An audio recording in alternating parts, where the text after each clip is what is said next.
Good afternoon and welcome to the All4Oregon Joint News Conference.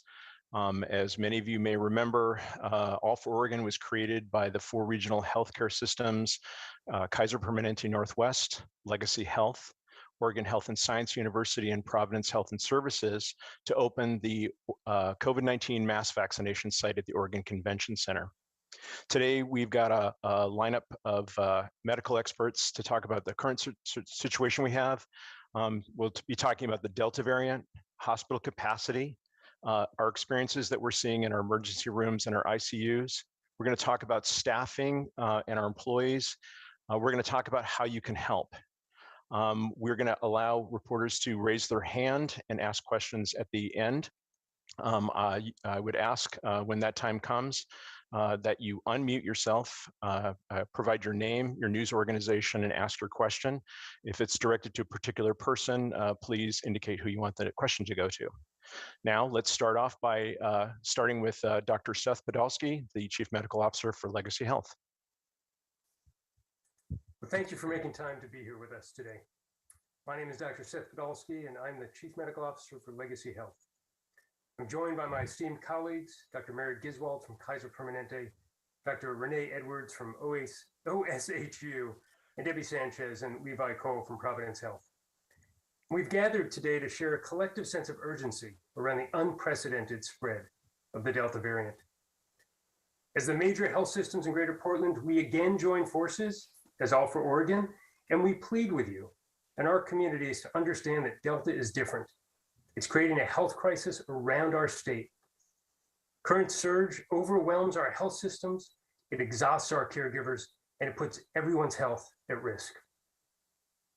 This surge is both disheartening and preventable. And this week, we set a new record for statewide hospitalizations, and this is not a record that we want to be setting. Lives are at stake as every hospital in Oregon sees an onslaught of infected patients. We must take immediate action to save lives, reduce caregiver burnout, and stop this unprecedented surge. I'd like to take a minute to share with you why Delta is different. It's causing more infections and spreading faster than anything we have seen since the start of the pandemic. And it is impacting our younger populations and is being transmitted by both unvaccinated and vaccinated. The viral load, which is an indicator of how much virus is produced in an infected person, is up to 1,000 times greater in infections from the Delta variant. And this increases how easily the virus is transmitted from one person to another.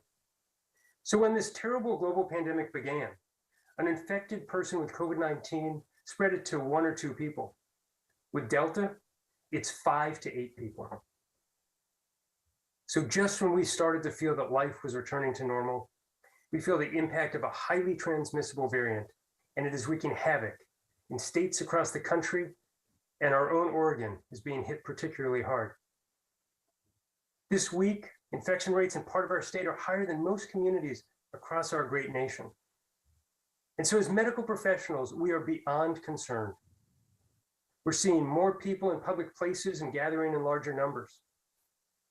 After 19 months of being on guard, we're all ready to get back to life as we remember it. However, for the sake of our unvaccinated children, for our elderly neighbors, and for our broader community, we cannot let our guard down. The Delta variant is more contagious, more severe, and is affecting younger people at higher rates than we've seen in the past. Again, Delta is different. We know that the people most impacted by this strain are the unvaccinated. You hear of stories filling the news of people begging for a vaccine after they fall ill, and frankly, after it's too late. With Delta, we are seeing an increase in breakthrough infections. And while the vaccine generally protects a person from hospitalization and death, it's not a guarantee. Most people with breakthrough infections have minimal symptoms or sometimes none at all, yet they still spread this highly contagious virus. And let us not forget our children, like my own kids who are under 12 and not currently eligible to receive the vaccine. Don't we all have a responsibility to protect them? Unlike the original strain of COVID-19, the Delta variant is spreading faster in our community and faster throughout our healthcare facilities.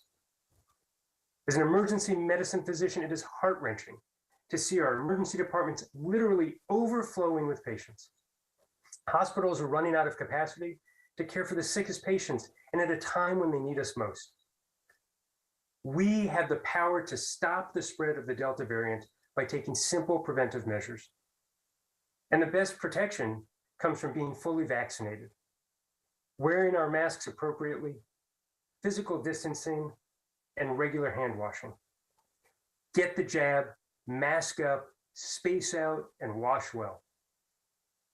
I appreciate your time, and I'd now like to introduce you to my esteemed colleague and friend, Dr. Mary Giswald, Associate Medical Director at Kaiser Permanente, who will share more about critical capacity in our area hospitals and clinics. Thank you. Thank you, Seth. So we are facing a perfect storm right now that has led to overcrowding in our hospitals. And it's due to a combination of delayed care from people not seeking the normal care that they would over the last 18 months, this now surge of COVID due to Delta, and then underlying staffing shortages. And the severity of the surge is magnified in our state because Oregon has fewer beds per 1,000 people than most states in the country. So the combination of all those things has really put us in a precarious position. And the situation is not yet under control.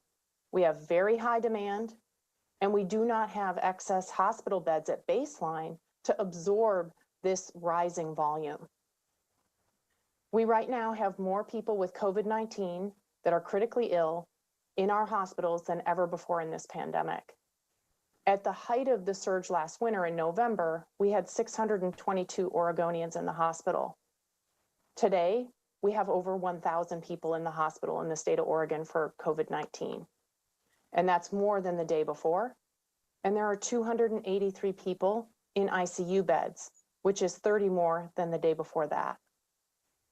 Right now, there are 45 available adult ICU beds out of an available 667, and there are 369 available adult non-ICU beds out of 4,191. Our emergency departments are very stressed and very busy. People are waiting many hours to be seen in the Portland Metro right now. All of our emergency departments track what's called left without being seen. And that's a metric we track to make sure that we are getting people into our emergency departments as quickly as possible. And a normal left without being seen is under 1%. Currently, we are in our emergency department seeing left without being seen rates of 5% or more, which is 10 times higher than where we expect to be. So at our hospitals at Kaiser, we're actually caring for some patients out in the lobby due to the lack of staff to take care of them. So we are at capacity. People are waiting many hours who need to be admitted to the hospital to get from the emergency department into a hospital bed. Nurses at times are taking more patients than they normally would. ICUs, beds, and ventilators are in short supply, and our staff are exhausted and frustrated. 85% of the people with COVID-19 in our hospitals are not vaccinated. 90% of the people in our ICUs and on ventilators are not vaccinated. So this is an avoidable situation. In our hospitals, what we are trying to do to make space to take care of people is postpone surgery, scheduled surgeries that people do need. We are having non-clinical staff help support our hospital units. We're having patients who have been discharged wait in the lobby for their ride as opposed to waiting in their room. And we are working on setting up units like skilled nursing facilities in our hospitals for people who are waiting a bed in a nursing home. So these are not normal times. A forecast by Dr. Peter Graven from OHSU predicts that Oregon will be 400 to 500 beds short by Labor Day if we do not take immediate actions. So if you get sick and need the hospital, we may not have a bed. So now we're going to take a few minutes to hear from some of our frontline caregivers. So Debbie Sanchez is charge nurse at the emergency department at Providence St. Vincent's. We're going to have her talk a little bit about what she's seeing in the emergency department. Thank you, Dr. Giswold. My last shift, I was reduced to tears. I get choked up talking about it again, probably because I'm just super frustrated. I helped a young girl get out of a car. She couldn't even walk to the front desk. She was so sick. I asked her what was bringing her in. She said, I'm COVID positive and I can't breathe. I asked her if she'd been vaccinated and she said no. She said, this is the second time I've had COVID. It was the first time in July of last year. And I asked her, what's different about this? What do you think is going on? And she said, I am so much sicker and I think I'm going to die. I'm fearing for my life and I need you to help me. By 5 p.m., we were holding 4 patients that needed to go to ICU beds. One of the patients really started declining, and in the blink of an eye, we had to put a breathing tube in him to save his life because he couldn't breathe. Meanwhile, still holding 3 more patients waiting for ICU beds, and there's no ICU beds available. I had another patient who delayed seeing a physician because he was so worried that the hospital was full. We diagnosed him with cancer that day, something that probably could have been preventable. Our waiting room is full of COVID-19 patients. People are coming to the ER to have COVID tests. That's not appropriate use of the emergency department. The emergency department is there for emergencies. Our staff are exhausted. We are doing our best, but with fewer staff and fewer beds, we're struggling to meet patients' needs. We're also scared for our families and our coworkers. Sometimes we wonder, are we doing enough? If we are enough, we do our very best for each patient and for our communities, but what we're asking is get vaccinated, because even with getting vaccinated now, you still are going to have some time before you're fully vaccinated. And there's no need to be delaying this. We are at times now where it's critical, and we really want to do the best for you and our communities. So please get vaccinated. Thank you for having me. Thank you, Debbie, for sharing that. It's really hard to hear that. So we're also, of course, having a very tough time in our intensive care units. Levi Cole is a nurse in the intensive care unit at Providence, Prov Portland Medical Center, and he's going to talk a little bit about what he's experiencing. Hello, my name is Levi Cole. I've been a nurse here at Providence for 18, 19 years, and I've worked in the ICU for that entirety of time. And I was asked to talk about what I'm seeing and how it feels for ICU nurses right now. And I want to be clear, I'm only speaking for myself, but I'll sort of use the we in this. It's been 16, 17 months, and we've done our level best. And we've tried really hard to save a lot of lives, and we've done a pretty good job. the war has changed, the enemy has gotten meaner, and society as a whole sort of let its guard down. And we're all, you know, as Debbie said, we're all pretty overwhelmed and pretty exhausted and are running out of the available will and faith in society to do its part so that we can help them. You know, in April of last year, everybody banged a pot in a pan and said we were all heroes. And what we want right now is for the community to step up and do its part and to be heroes for themselves. And a little bit of self-salvation is required here. You know, the ages of people that I put in body bags in the last couple of weeks are 20, 37, 42, 45, 52. I've seen a lot of people die over the last year and a half, and it is picking up pace at a sort of unprecedented rate. It's never been as bad as it is right now. It's truly awful. And the thing about this disease is that it was something unprecedented and ugly and horrendous.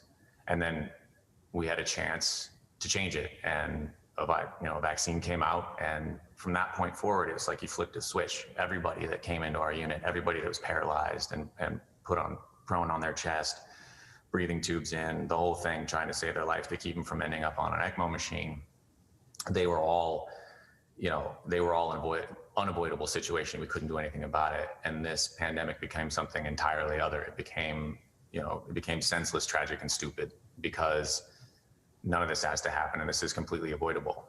And I'm asking people to know what I know and to see what I see. And it's hard because the general public doesn't see that.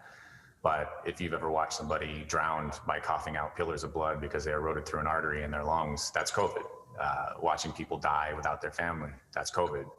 I've held a lot of people's hands while they died when it should have been their wife or their son or their mother or their father. I've seen young people die. Our population is changing drastically. It's now younger people because most of the older people have gotten vaccinated. It's people with not a huge laundry list of comorbidities. You know, these people are overweight or something, but now they're going to die in my ICU because they didn't get vaccinated. So, you know, it's a lot easier to trust me and trust us medical professionals and get a vaccine than it is to trust me when I'm about to push a plastic tube down your throat, put you on a breathing machine. So please do us this favor and go get vaccinated. These things are safe and they're effective. From that, I'll hand it over. Thank you so much. Thank you, Levi. For more on how the current climate is impacting the staff inside our facilities and how Delta variant is impacting our frontline staff, please welcome Chief Medical Officer for OHSU, Dr. Renee Edwards. Thank you, Dr. Giswold. You know, I've been a physician for more than 30 years, over 20 of those at OHSU, and I've never experienced this level of crisis that we find ourselves in now. As the Chief Medical Officer, it's my job to help the thousands of dedicated healthcare professionals at OHSU provide safe, high-quality care to every Oregonian who needs us. But I'll be blunt, as you've heard, we can't do that right now, as we don't have the necessary staffing and bed capacity, and it's devastating to all of us. The number of patients needing ICU-level care for COVID-19 has increased exponentially, and we, like every hospital around the state, are at our fullest capacity. In addition to the enormous surge in COVID patients, we of course also continue to see a large number of severely ill patients who don't have COVID for all the reasons that we always provide care, including now those who've delayed care during the past year due to the pandemic. Our emergency department, like the others you've heard from, is bursting at the seams. We created an overflow unit for emergency patients last year when the pandemic arrived to help with the surge. But some days now we can't fully use it because our extremely valuable nurses and other healthcare staff are being pulled into so many different locations to care for patients that we don't always have enough to open this unit. Instead, for example, on our busiest days, some patients are having parts of their medical evaluations or care managed through the waiting rooms, and our staff are disheartened by this process. Due to a nationwide healthcare workforce shortage, we in hospitals across the country are finding it incredibly difficult to recruit more nurses to help. We and other hospitals are offering signing and referrals and other bonuses, but there's intense competition for this scarce resource across the country. And with the current pressures, some healthcare workers are choosing to leave the profession or reduce their time. At times, severely ill adult patients are being cared for in our pediatric units because we don't have enough staff beds in our adult hospital. And if this continues, our children's hospital will be challenged to provide care for every child who needs it. We're obviously all very concerned for the unvaccinated kids who are 12 and under and what this might mean in the next few weeks. I cannot thank our healthcare workers who've dedicated 18 months of significant personal effort and energy to this pandemic enough. They are being stretched to their personal and professional limits, as you've heard today. They are true heroes, and Levi, you and all healthcare workers remain heroes. OHSU and hospitals statewide are indeed banding together to do what we can, including increasing hospital coordination statewide, especially for the sickest Oregonians. Particularly over the last 4 days, our hospitals have come together to create a unified critical care transfer center because the highest level ICU beds in the state are largely in the Portland metro area. So it's important that we work together in managing this precious resource of ICU beds and staffing. Working with our state and federal partners who are working to identify additional resources, including staffing. And we are all significantly reducing surgical cases that require an inpatient stay and placing a cap on the number of cases that we're doing per day. But even this will not be enough. At the speed that the Delta variant is spreading, for some patients, these actions will come too late to cover their care needs. So as we've all said, we're in crisis and we desperately need your help. If we all do our part now, it will make a difference. Every mask, every vaccine, every attempt to limit gatherings is important at this time. If you are unvaccinated, please stay home so you do not put yourself or others in our communities at risk. And if someone you know is not yet vaccinated and is eligible to do so, to be vaccinated, please encourage them not to delay it any longer. And now I'm going to hand it back again to Dr. Podolsky to talk about how every Oregonian can truly make a difference. Well, thanks, Dr. Edwards, and to the rest of the team. I hope you're hearing us all loud and clear. We are pleading for your help. Our nurses, physicians, and other caregivers are beyond exhausted, and we need our communities to understand the seriousness of our situation and how this surge may adversely impact you or a loved one. It is hard to imagine a United States where you cannot receive the timely care you need. However, this is the reality that we are in today. As emergency departments and hospitals are overflowing with COVID infections, it makes it harder to take care of other critically ill patients, heart attacks, strokes, and sepsis, to name a few. You may have to wait to get the care you need, and that can lead to adverse outcomes. This is all avoidable if we all get vaccinated. Please ensure that if you or a loved one needs urgent medical treatment, that it is available. We need your help to protect Oregon's healthcare system. We must be able to care for you and your family in your time of need. So we must increase vaccination rates in our community to avoid unnecessary hospitalizations, and as you heard, many unnecessary deaths. Please follow Governor Brown's mandate and wear your masks indoors in all public spaces, as well as large outdoor venues. Limit large gatherings and stay home if you don't feel well. And if you're unvaccinated, please stay home. We are pleading with everyone to get a vaccine. It is the best way you can protect yourself, your family, and our community. It is the best way to limit the transmission of this deadly virus so that Oregon can get back to normal. Remember, this is not about each of us. It is about all of us doing our part together to save lives and beat this terrible global pandemic. With that, I turn it back to our moderator for questions. Thank you very much, Dr. Podolsky, and thank you all for your observations and your input. It's now time for questions. I am going to ask that when I call your name, you can unmute yourself, introduce yourself, your news organization, and then ask your question. And the first question goes to Lisa Balick. Lisa? Yes, hi, Lisa Balick, reporter at Clinic TV. My question is for Nurse Cole. If you had the authority, what would you do to make people get vaccinated? Oh, that's above my pay grade. That's why I'm asking. You can wave the magic wand. Yeah. Mandates don't really work all that well for Americans. They don't like that sort of thing, as far as I've noticed. This sort of has to be a public buy-in situation. And I think, unfortunately, what's going to happen is a lot of people are going to die. And it's going to make an impact on people on a personal level because they're going to have a lot of loss in their life. And that's what's going to change their mind.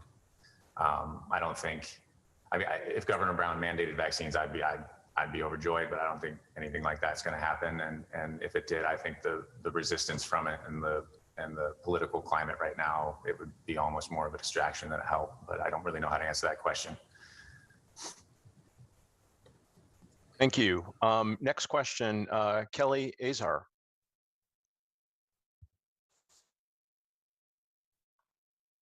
Kelly, if you can unmute yourself. How about now? There you go. Okay. Thank you so much for taking the time today. I have a quick kind of lay the groundwork question, and then I'll get to the real question. At this point, is it true that any adult 18 or over should easily be able to get the vaccine right now if they wish? Yes. Okay. So with that in mind, could you say that any adult, apart from someone with medical issues that prevents them from getting a vaccine, who has not yet been vaccinated, is choosing not to protect themselves and the people around them, when you're down to your last bed and you have to pick between a vaccinated adult who has taken those steps and an unvaccinated person who has not taken that step, who gets the bed? How does that choice get made? Anybody want to go ahead and take that? Dr. Podolsky? Or go ahead, Dr. Edwards. Yeah, no problem. At OHSU, we will continue to care for all the patients who present to our doors. We appreciate that people make personal choices, but when they arrive to our hospital, our job is to care for them.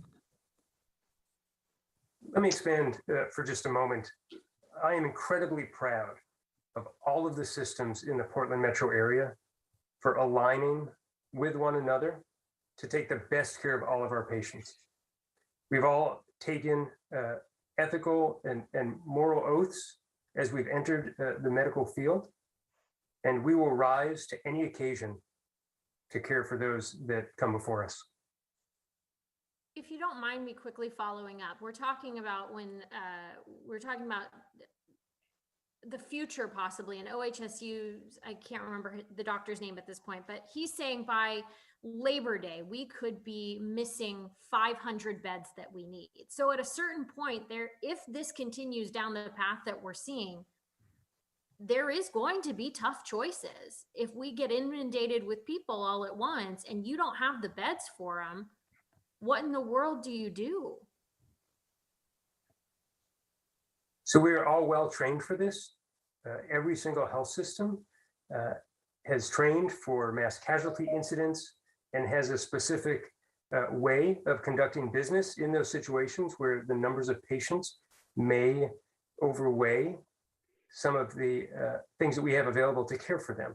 And so again, I feel very confident that all of us are leaning in and creating ways that we will be able to care for all Oregonians. And we are incredibly thankful to Governor Brown and other leaders across the state for helping recently, for example, with the National Guard and other ways of supporting health systems and hospitals around the state. Thank you. Let's go to the next question. Drew Marine, can you make sure to introduce yourself and what organization you work for? Yeah, my name is Drew Marine. I'm a reporter with KPTV in Portland. Can you hear me all right? Yes, we can. Okay, so this is for either Levi or Debbie, just because they have, that personal experience there. Our viewers keep asking why there's a surge in cases and hospitalizations with a majority of people vaccinated. Can you just paint a clear picture of what's driving that surge right now so they can understand like what that means? What's driving it? The surge of unvaccinated patients. The surge in cases and hospitalizations. So what we're seeing primarily is people that were never vaccinated now are sick with Delta, and people that were never vaccinated getting COVID a second time, because that is possible. And so, and the Delta variant is a whole different variant than what we saw early with COVID, and people are presenting much sicker. They're younger, they're passing it on to their children because they're not vaccinated. And so that's what we're seeing a lot of, which is, it's unfortunate because it's, like we said earlier, it's preventable. You need to get vaccinated. So it is truly unvaccinated people who are driving that surge. Yes. You can look at the data. It's out there for everybody to see. We're very transparent. Every organization has showed how many patients are in the hospital, how many of them are unvaccinated, how many are on ventilators, how many are unvaccinated. It is out there for the public to see. It's there. This is what's happening. Can I add a little something to that if possible? I agree with everything that Debbie just said, and I'd like to add that the question is a bit misleading. The majority of people are vaccinated. It doesn't, the majority of people that are able to be vaccinated are vaccinated. That doesn't account for my 5-year-old and my 3-year-old. There's still roughly half of this city isn't vaccinated. And what that leads to is a lot of fuel for the fire. We did really well last time. Governor Brown shut down, people followed the rules. We did a pretty good job. And what that means is we're not in New York City, and a huge percentage of our population has no premonition to this disease, and people can get it. Again, Delta is a different animal. So again, there's a lot of people out there who aren't vaccinated, and it doesn't take that many of them getting sick to overwhelm our system. Thank you, and thank you for the correction as well. Great, thank you. Our next question comes from Amelia Templeton. Yeah, I have 2 questions. The first is for Debbie. Just the example you gave of the person who was waiting for an ICU bed and had to be, crashed and had to be intubated while they were waiting. Where did you end up intubating that person? Was it in the emergency department or some other space? In the emergency department, in their private room, while they're waiting for a bed in the ICU. This is a common occurrence, unfortunately. That's just my last shift. Is that the kind of thing that you would have done? Can you just explain sort of, is that unusual, I guess, or is that an ideal place to be doing that kind of procedure? That is not an ideal place, but the ER definitely puts breathing tubes in patients on a daily basis. So it's something that we're specialized at, but the level of care that the patient needs is in the intensive care unit. That's why we have intensive care units, to take care of patients that need that level of need. And then a question for some of the administrators. The state had talked about convening a group of people to come up with a triage rubric if we do reach crisis standards of care where there isn't enough resource available for everyone. Is there any universal rubric like that? And who ultimately is responsible for making the call and telling the public that we are at crisis standards of care?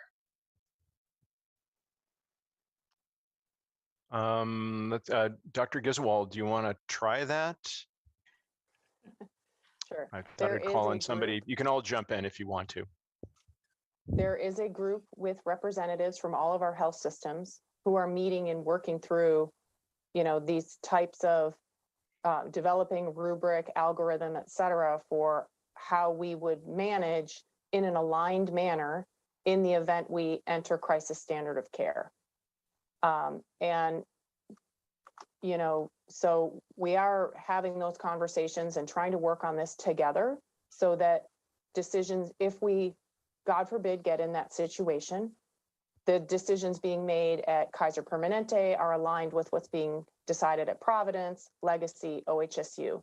so that the community, isn't receiving, there isn't an inequity in how we make these decisions. So we are working on this with our, as a joint effort. And can you explain what's different from where we're at right now versus that situation? Because at least some of the reports coming out of Southern Oregon, people dying in emergency rooms because there aren't beds for them, are starting to sound like crisis standards of care. So what line have we not yet crossed that would push us there? I would say, we still have some limited ICU bed capacity in the Portland metro area. So we are, and as you guys all know, the staffing fluctuates hour by hour, in how many beds we have. It's not a static number. So are there times where we've been close to these scenarios where we're having to make decisions like that? Yes. But are we, but we're just kind of getting by right now. And to Debbie and, to what Debbie was talking about earlier, we do have times where there are patients waiting in our emergency departments who belong in an intensive care unit, but we're waiting for patients to move out of the intensive care unit into a lower level of care to free up that bed. So we are in that space right now where we are having people wait, but we are not yet at the place they are in Southern and Central Oregon. Dr. Edwards or Podolsky? Yeah, go ahead. Yeah, thank you. It's Renee Edwards. I think it's also important to recognize that an important component of this is working hard to distribute appropriate resources across the state. Our colleagues in Southern and Central Oregon have absolutely been overwhelmed. And so there are a number of collaborative arrangements and opportunities that are currently occurring to understand how we assist one another and how we get to a better place where we're distributing some of those resources, including staffing and patient movement across the state on behalf of all Oregonians. It's also, Debbie made the comment about the patient that she assisted into the emergency room and how that patient felt and how ill they felt. Unfortunately, there are also those patients who come to the emergency room or come to the hospital a little bit too late. And I think that's another important component to notice around the Delta variant. Levi has said this a few times, as has Dr. Podolsky. This variant is different than the COVID-19 virus that we were dealing with a year and a half ago. It's more aggressive, it's more infectious, and patients can progress much more rapidly in how they're doing. And so sometimes a patient will present to the emergency room and they will decompensate so rapidly that it's frankly difficult to get them to a higher level of care. And those can be some of the circumstances that lead to the stories that you're hearing about in places like Southern Oregon. But it's also incumbent upon us to make sure that we are utilizing the opportunity to move patients between hospitals when appropriate for the condition of care that they need, to make sure that we're serving all Oregonians. And I believe that's a very important component that our hospitals addressed together within the last week about creating this central transfer system for critically ill patients and categorizing the type of ICU capacity we have across the state and where the right patient needs to be in the right location as often as possible. Great. Thank you, Dr. Edwards. Go ahead. To what Dr. Edwards and Dr. Giswald said, which is, we are there, I think is what you're hearing from us. We are in a place where we are changing what we do to care for as many patients as we can. So together, all of the systems in Portland are thinking about some of these hard questions that you're posing. We're including our medical ethics committees in the conversations. And as you know, we're all pausing some non-emergent urgent surgeries. And this is something that we would never think about doing under any other circumstances. So we are there. And on top of that, it was already a national crisis, boarding and overcrowding in emergency departments across the country. So on top of these additional COVID patients that, again, are all preventable, we still have the people that are coming in with heart attacks and strokes and infection that we need to care for. So we're doubling the challenges that were already there, and we are straining hospital capacity and resources on our medical floors, our surgical floors, and in our intensive care units. Thank you. Great, thank you. Next question is from Jonathan Bach, and just a reminder, if you would not mind introducing yourself and what news organization you're representing before you ask your question. Hi, doctors. Thank you so much for taking the time to hold the press conference today. I'm Jonathan Bach with the Portland Business Journal.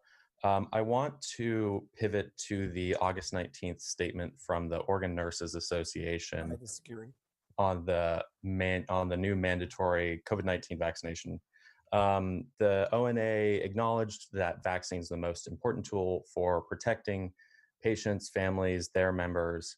But then the association said, we also know that some healthcare workers are deeply opposed to vaccine mandates, so deeply that some will leave the profession before accepting a mandate. And they said that the governor's previous rule requiring weekly testing with a waiver for healthcare workers who show proof of vaccination was a reasonable compromise. So, you know, I feel like that's a pretty stunning statement from a nurses association. And I have to wonder, does that stance from the association sort of frustrate your message, which is people need to get vaccinated? This is the way that we're going to get people out of hospital or, you know, relieve the capacity. And secondly, do you know of any nurses who have actually left because of, you know, because they don't want to accept the mandate?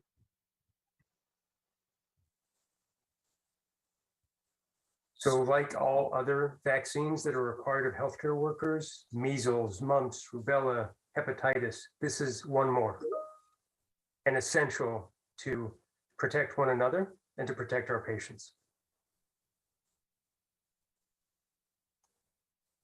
I agree with Seth. We have requirements of employment, and this is another requirement of employment. And I don't know of any nurses who have left the profession yet because of the vaccine mandate. But I mean, in reality, it will probably happen. But we need people to be vaccinated so that our coworkers are safe and that our patients are safe. Anything I agree else? with that also. I have not witnessed any nurses leaving because of the vaccination requirement. What I'm seeing is nurses leaving because they're overwhelmed and they're frustrated, and it's getting tougher and tougher. And we chose this profession to take care of people, and we're trying really hard, but there's days that we feel like it's not good enough. And so that's probably where people are leaving, is because they feel like they're struggling. Great, thank you. Our next question comes from Devin Haskins. Again, a reminder, please introduce yourself and your news organization before your question. Good afternoon, Devin Haskins, KGW News. We talked with the hospital in Southwest Washington that projects that the surge will peak in about 10 days, sort of around September 4th. Are you guys seeing kind of the same thing where it's going to surge right around there and then flatten out, maybe start declining after that? And then also, just while I have the mic open, you said, Dr. Giswold, you said 85% were unvaccinated. Did you mean that as Kaiser Permanente or just kind of overall what you're seeing? And is the 15 that's left over breakthrough cases? I'll go ahead. Thank you. Dr. Giswold, if you want to take that. Yeah. Do you want me to answer? You want to take the Peter Graven piece? Sure, I'll take the forecast piece first. We're very fortunate to have Dr. Peter Graven at OHSU, who's actually been doing forecasting since the pandemic first arrived. And he indeed is suggesting that we will peak just after Labor Day and then start to come down after that. We don't get back, from his latest survey, he suggested we don't get back to kind of what we would consider more normal levels before we entered this surge until roughly mid-October.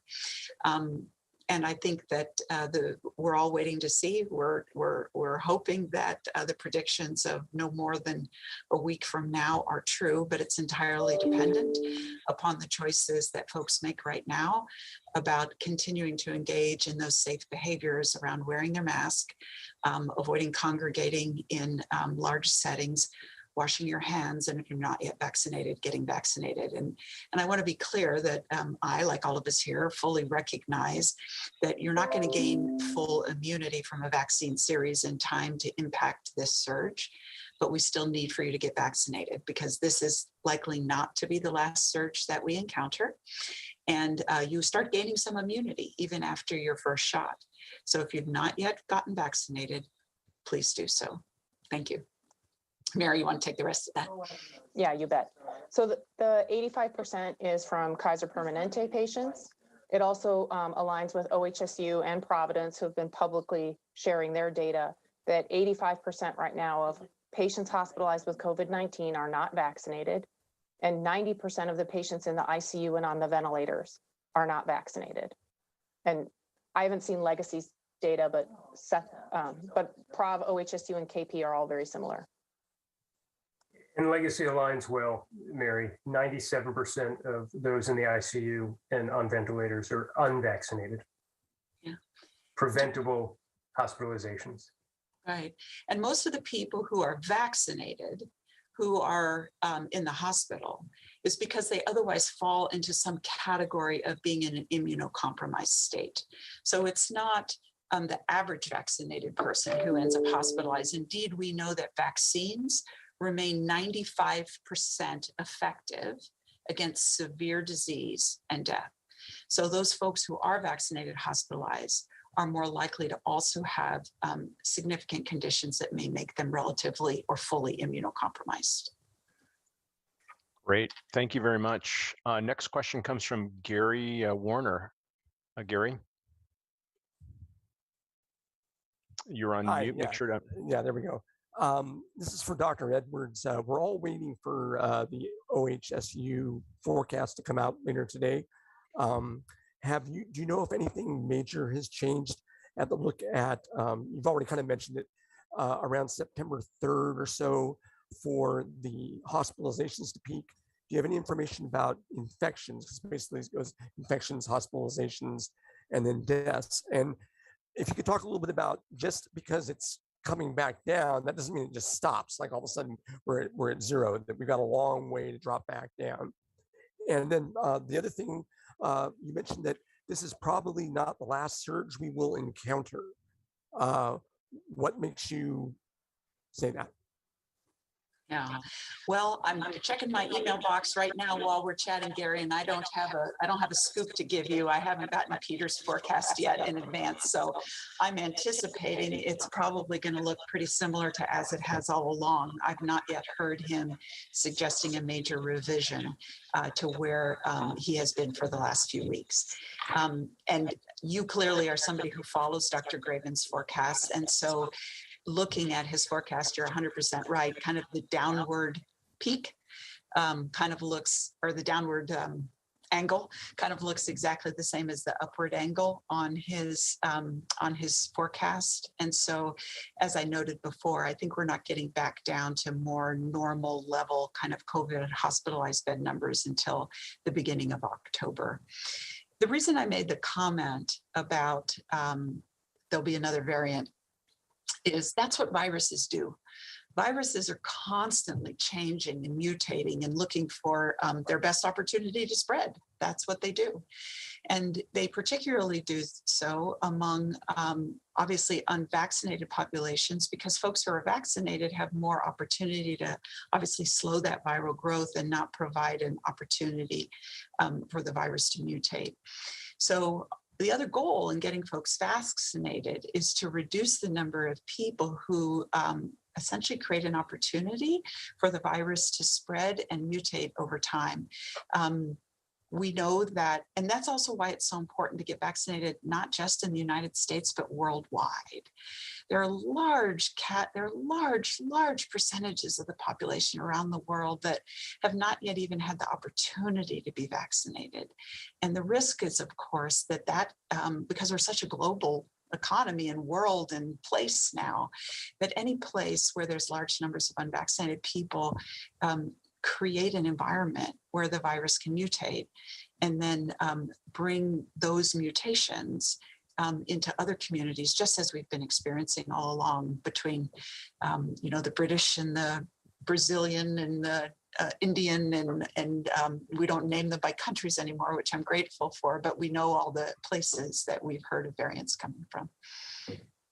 Great. If I could just follow up real fast. When we talked last, Dr. Edwards, August 9th, you were saying there was a possibility that this Delta variant might burn through the population so hotly that we could see the curve go actually below where it was in June and July, so that maybe by November, December, trying to give people a little bit of hope here, I guess, we could be close to what normal seems like could be these days.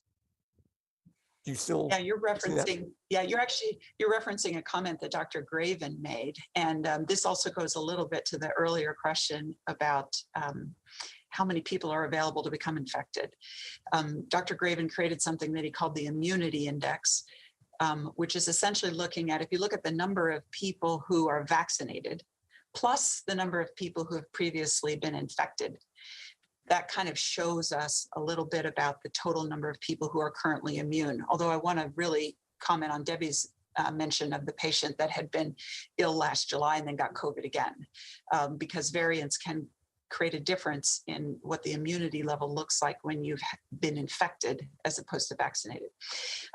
But what Dr. Graven was referencing was that if a large number of currently unvaccinated and previously uninfected Oregonians now get this Delta variant, then that will significantly drive up the people who have who are now immune, either through vaccination or some level of natural immunity from an infection, which will give us a greater number of folks who are overall immune to the virus.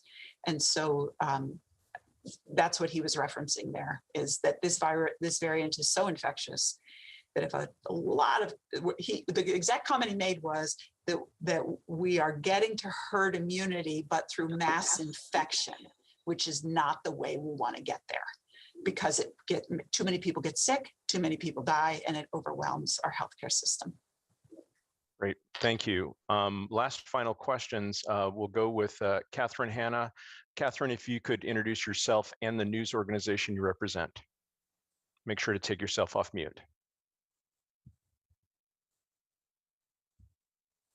Hi, actually I'm a registered nurse, and my question regarding the curve was, with schools starting back up and our children unable to be vaccinated, how do we think that the curve is going to go down and not continue to spike upward, as this is now, affecting children, younger ages more, and kids have a great history of spreading cooties. Anybody want to take that? Dr. Podolsky? Well, we have got to get vaccines into the arms of every unvaccinated person in our community. That's the best way to help our kids. Schools are doing a great job putting safety measures into place, and it's going to be critically important that parents and caregivers of children talk to them about what those look like and the importance of them. And again, thankful that we are now increasing the numbers of vaccinated educators across our state to both protect one another and to protect those most vulnerable, which is our children that are unable to receive a vaccine. Thank you. Great, thanks. Thank you. Last question, Drew Marine. Yeah, thank you for taking another one of my questions. I know that right now we're talking about getting people vaccinated right now. That's the most important issue. But being that All4Oregon helped get those vaccinations out in the first place, I was curious, are there any plans as far as administering booster shots at a mass vaccination site? Have you guys thought of a game plan for that when that comes in the coming months? Let's see. Well, Go ahead, Mary. we have had some conversations about it behind the scene, but honestly, right now, we're also, doing All4Oregon took an incredible amount of bandwidth from all of our organizations. And speaking for KP, we don't have that bandwidth right now. We just don't. So I think we're going to have to think about how we do boosters a little bit differently, unless we get some significant support from outside of our health systems, again, to bring something like that to light. So I think it's on TBD right now. Yeah, I was, sorry if you don't mind if I had just one follow-up. Go ahead. Is it something where you might rely on pharmacies or just doctors' offices? Absolutely. It will be, absolutely all avenues, pharmacies, back office, vaccine clinics within our own health systems that we all stand up. I think it'll be a multi-pronged effort. And I think we're unknown about whether we do a mass vac site together again. Great. Okay, Thank you. thank you. Thank you very much. Thanks to all who attended this news conference, and a special thanks to all of our participants. We all appreciate your expertise and participating in this event. Thank you very much, and have a good afternoon. Take care.